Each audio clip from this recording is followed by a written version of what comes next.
Hey guys, so 3 years ago I asked the question, what is marriage? Why are we racing to it? And I think I finally got my answer.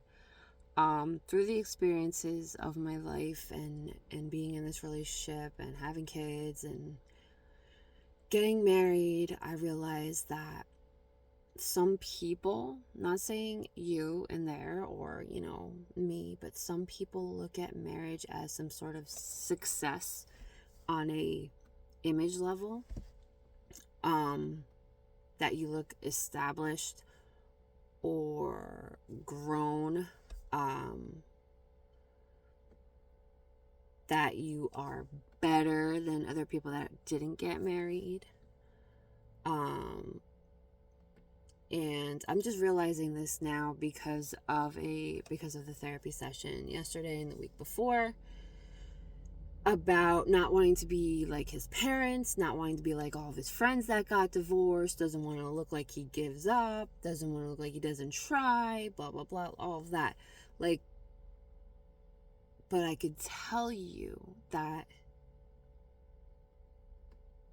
for him to say all those things, he must feel like he's not trying hard enough.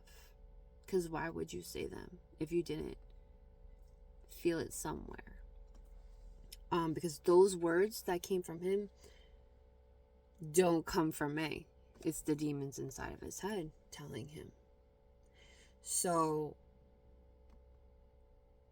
to me, people are racing into a marriage because they want to lock somebody down, because they want to look good or better in their family's eyes, more established in their family's eyes.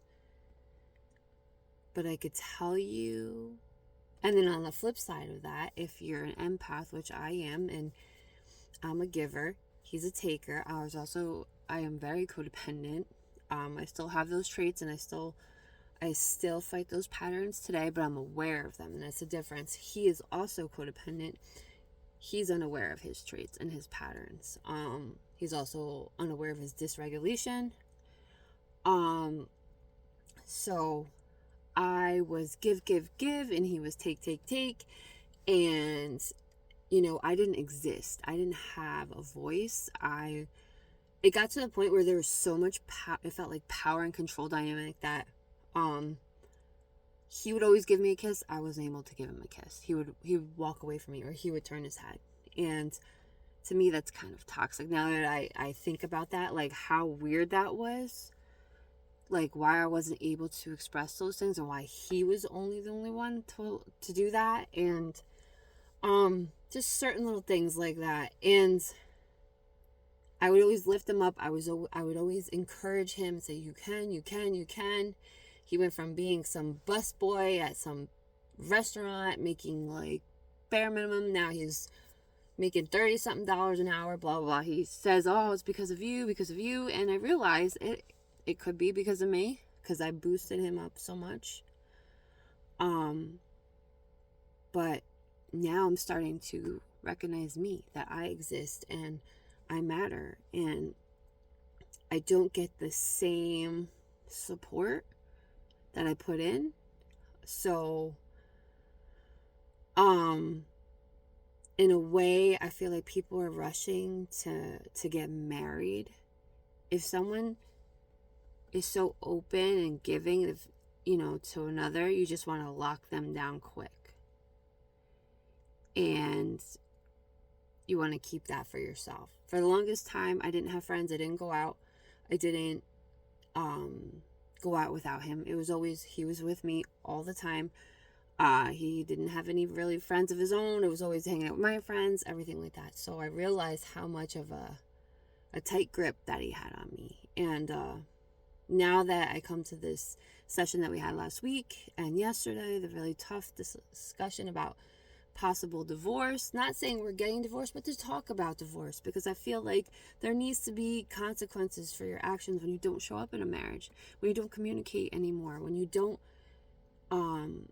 try, when you think giving bare minimum is enough, where your wife has to carry the emotional baggage and be the emotional regulator of the household of your 5-year-old and your 16-year-old, and to be the referee and to make sure that you realize that you're dysregulated, so you don't pass on your dysregulation to your 5-year-old, and your 5-year-old and you are butting heads like you guys are the same age. It's not okay. It's a lot to do as the wife in the household. And he's upset. He doesn't want to talk.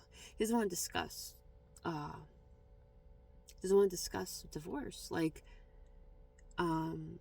And to me, that made me feel stuck. Like I said, I felt like almost hostage. Like no, we're expected to work out. I'm expected to accept your bare minimum and to be okay with it. And I'm starting to learn who I am, my voice, and I'm not okay with it. He says he's not happy, but he's not miserable. I say I'm not happy, but I am miserable because I'm the one thinking about everything that needs to be done in the house, everything that needs to be taken care of. And so it's like, it feels a little bit unfair. And I mean, now I realize the answer to my question 3 years ago. And, I am so, I do a lot of therapy. I do bereavement. I see people now. I go play my sports. I interact with people now more than ever, but it's just, I feel like I've grown tremendously, and a part of me feels like he resents that I've grown so much, because I'm not so much on a tight grip anymore with him, where he can just say something and control how I feel or how I act or make things better. So I just wanted to kind of go a little bit deeper on that for you guys. I really need to get inside. I have to get ready for work, but I'll see you guys in the next video.